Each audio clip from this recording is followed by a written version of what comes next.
Hello and welcome back to Sarah's Kitchen. I've been away for a little bit and I promise not to mention my hay fever again. Sunday now, and I'm going to cook my family a delicious quiche. I know quiche, they say for wimps, but actually if you cook with the right ingredients, I think you can make it really tasty. So today is going to be a spinach, spring onion and feta cheese quiche. The secret to it is never to have a soggy bottom. And the way you do this is you blind bake your pastry in the oven before you put the filling in for 10 minutes. So I have used shop bought pastry, I've used a short crust. All the chefs use those. It's nothing to be ashamed of and it works really well. It just, basically you can concentrate on the filling rather than another sort of half an hour on pastry. So what I've done here, these are baking beans, which I don't know if you can see there, but they're, you can use normal sort of lentils or anything. And this is parchment paper. So what you do is you put the pastry around, you put the parchment paper in, and then you put your beans. And that's to really basically hold the pastry down so that it doesn't sort of all fluff up, because you want it to be flat, but you want it to be slightly cooked. So I'm going to take these out now, and so that is just a little tip for you to remember, to bake blind before. And so that's just cooling down now. And the other thing I'm going to do, I always leave an overlap by the pastry. So I'll show you, because then what you can do is it shrinks slightly around the outside and you just trim that off when you're ready, so you get a really nice even bake. Okay, so the main ingredients are going to be the eggs. So I'm going to take, I don't know, maybe 4 eggs, which sometimes quite hard to get hold of for some reason now. I don't know why. There's been a bit of a shortage of them. I think it's because everyone's quite bored at home and they're baking, basically. In fact, I'll put 5 in, because I'm generous like that. Okay, so there are your eggs. I'm going to whisk those with some pepper, just common ground pepper, and some salt, lots of seasoning. I like my food quite seasoned, but we all do really. And I'm going to beat that with a whisk.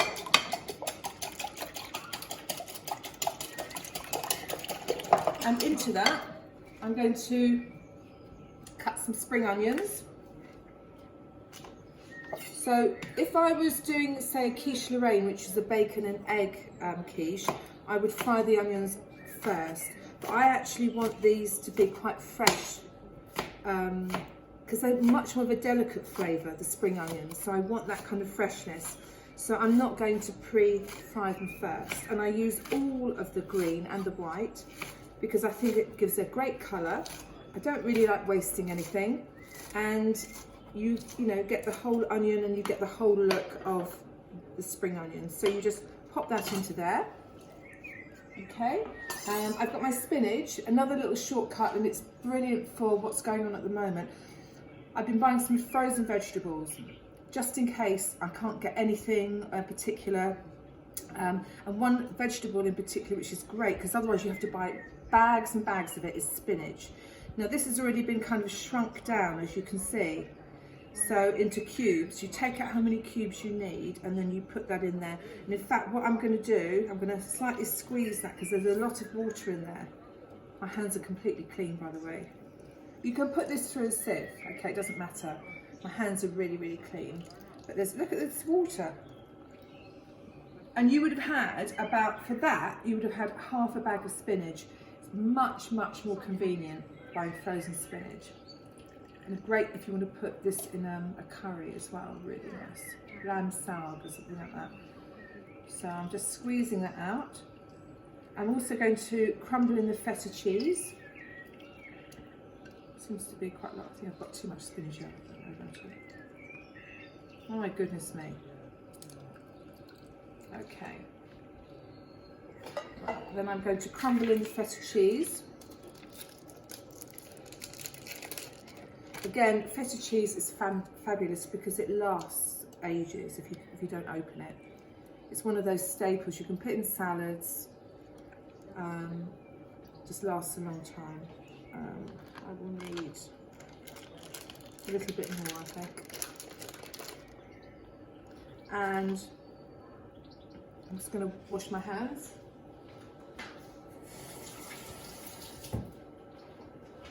And we've got lucky enough to have a few really nice herbs, fresh herbs in the garden. So I'm going to pick off these sage leaves. It just adds extra flavour. You don't have to put herbs in there, but I'm doing it because we happen to have them. I'm just going to trim those up. Oh, there's a rogue one. Hang on.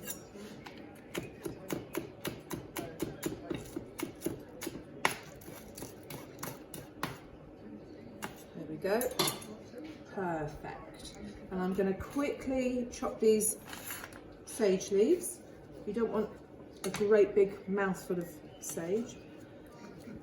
Kind of squidge them all together, and then you can just tightly squeeze them together and then chop.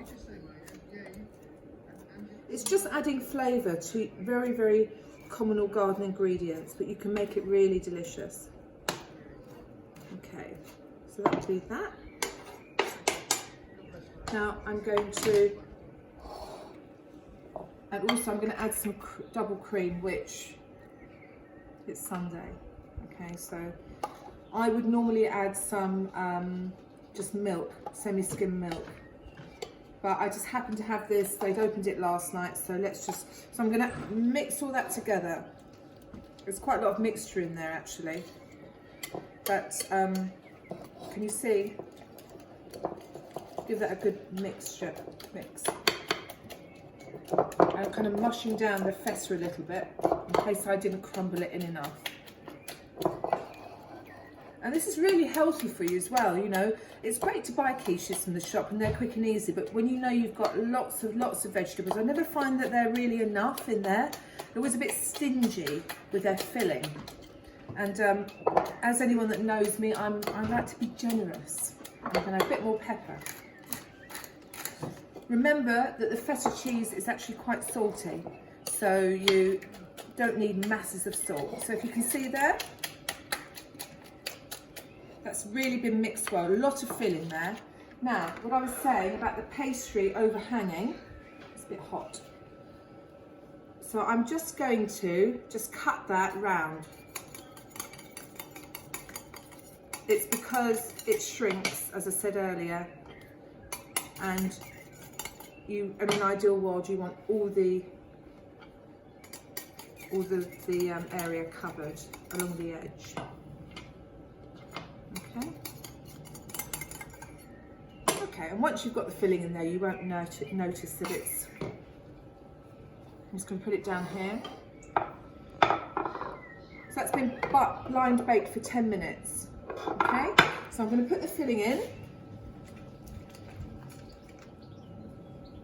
And I've got 5 eggs in here. I've got just under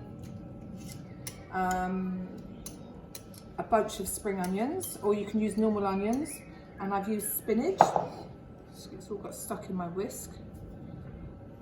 Dear me. Oh, right, okay. That's really got tangled. It's like seaweed. I think we'll leave that. There's plenty in there anyway. And let me just spread this out now. Remember that the eggs are like a kind of a souffle type of thing. They'll actually rise up. So although the egg mixture is slightly lower than the spinach, that is plenty. You don't want it completely full because it will overflow. I'm going to put this on about a 180 for 30 minutes. And then when it comes out, I will show you. So thank you so much for joining me. Sorry I've left you for so long, but I will be posting regular recipes, hints and tips a little bit more regularly. See you soon.